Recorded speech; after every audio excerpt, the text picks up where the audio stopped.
Breaking news. Landslide sa Maco, Davao del Norte.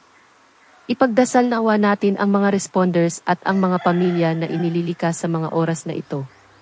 Ang pamahalaang panlalawigan ng Davao de Oro ay nagpahayag na isinasagawa ang sapilitang paglikas sa 5 barangay sa bayan ng Maco sa mga oras na ito gabi kasunod ng mga pagguho ng lupa na naganap sa lugar. Ang mga residente sa mga barangay Masara, Mainit, Tagbaros, Elizalde, Panibasan ay lilipat sa mas ligtas na lugar.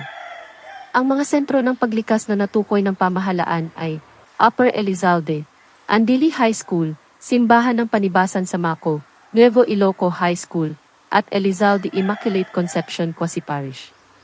Isang pansamantalang Incident Command Post rin ang itinatag sa Barangay Elizalde.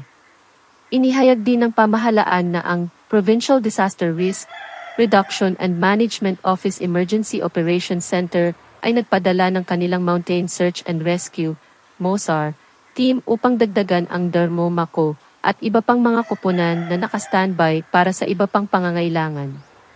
Muli po, ipagdasala po natin ang kaligtasan nilang lahat. Panoorin po natin ang briefing ng mga magigiting na rescuers. Tapping distance lang mo ha. Sahot mong tapping distance. Minana lang nga distance. Apex Rescue Team mo sulod sa ground zero. Ha? May mo gani na mo'y ginakuan yung rope ninyo. Gamit na inyong rope. Ha? So,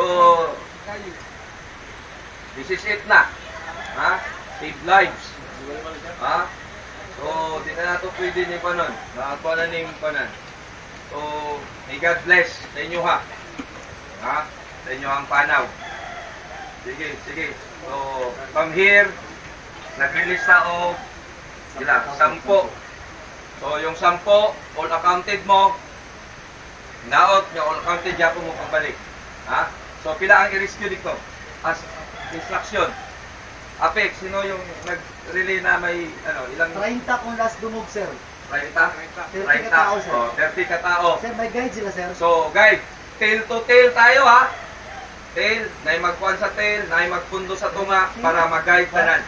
Now, na may mga pisik tanan. So, yung pisik tanan, yun yung gamitin ninyo, yung ma-align mo tanan para dili mo makuhan. Ha? Hold na yung tanan. Sige. Okay na.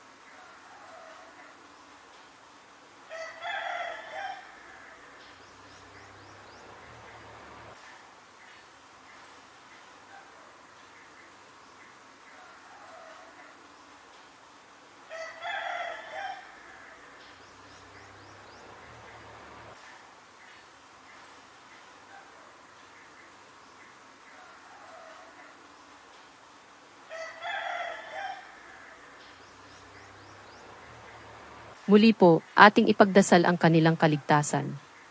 Maraming salamat po. Please subscribe, follow, like, comment, share and please don't skip ads.